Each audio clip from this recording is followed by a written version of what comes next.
This seat isn't for your kind.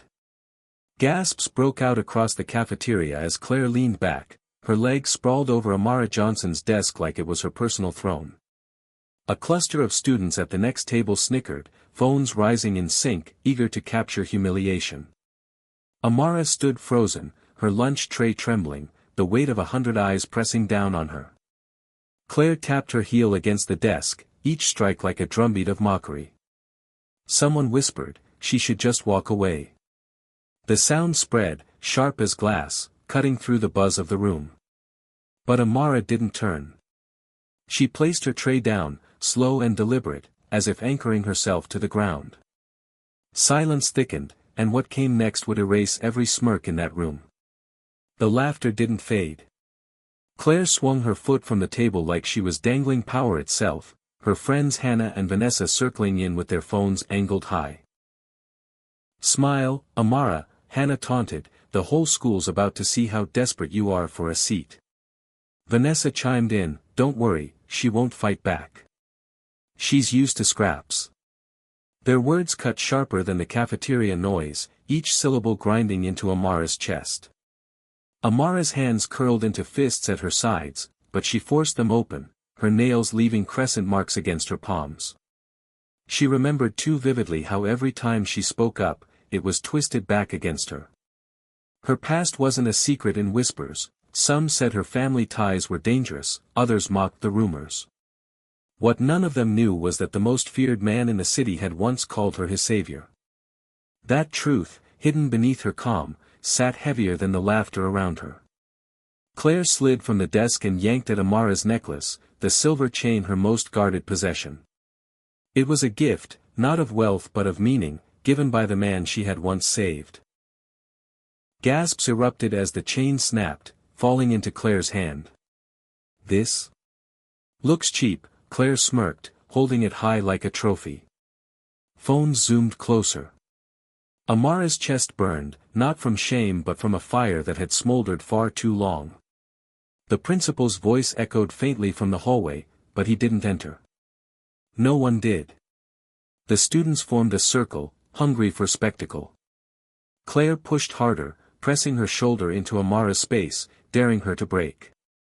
"Walk away," Claire hissed, "or I'll make sure you never forget this." Amara looked down at the broken chain, then back into Claire's eyes.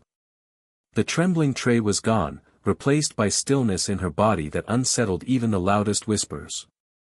Something in her gaze promised that the story wouldn't end the way Claire thought. And when she finally moved, the entire cafeteria would wish they'd put their phones down. The cafeteria stilled as Claire shoved Amara's shoulder harder, forcing her back against the edge of the table. A roar of approval broke from the crowd, half eager, half nervous. Claire leaned close, her grin sharp. "Go on, cry. That's all you people are good at."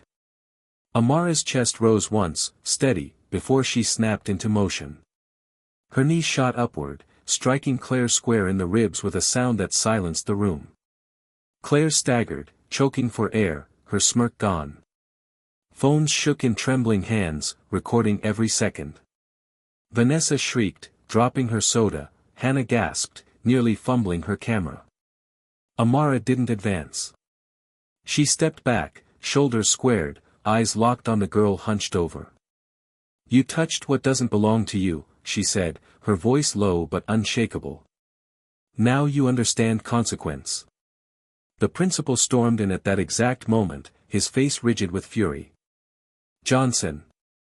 My office, now!" The room erupted in whispers. Claire wheezed, clutching her ribs, pointing a finger at Amara like the villain turned victim.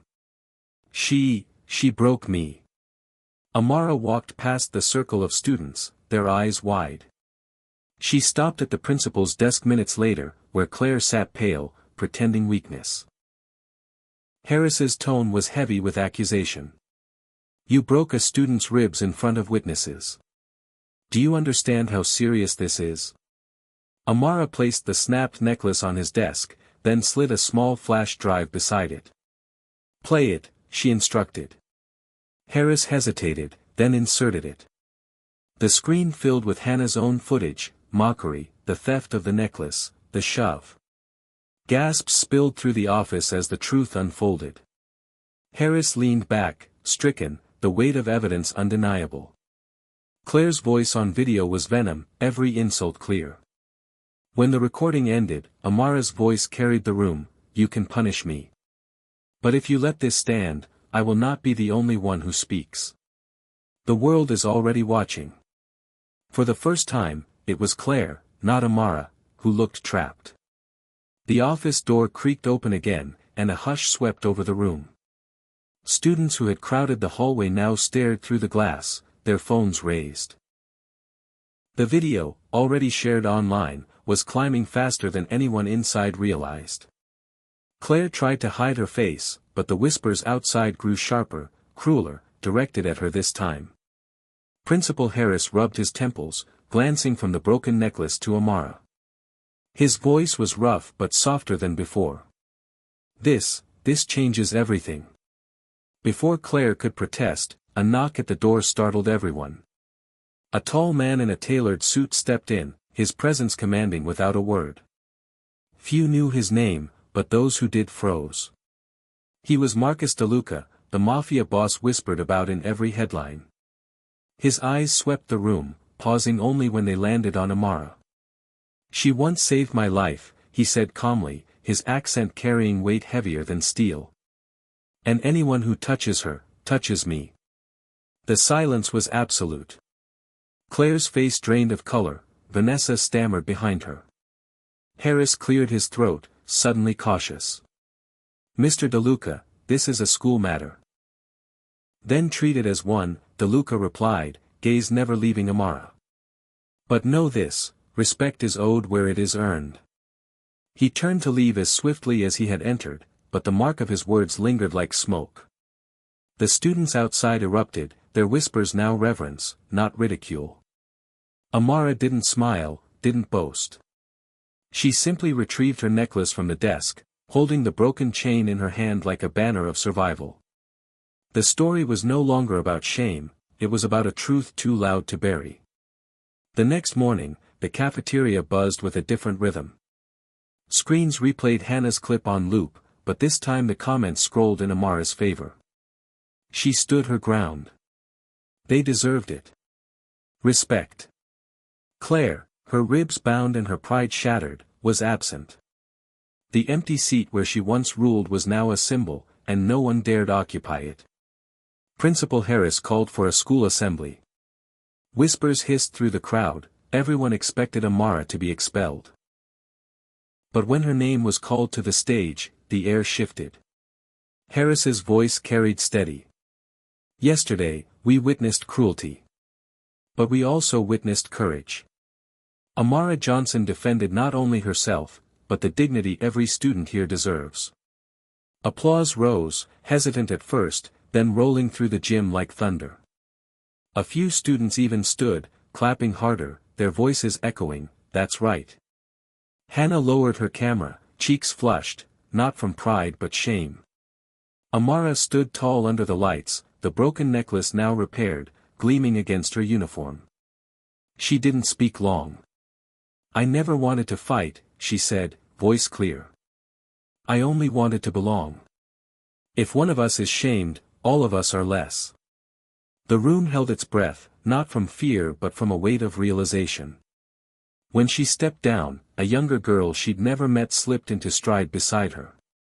"Thank you," the girl whispered. Amara gave a small nod.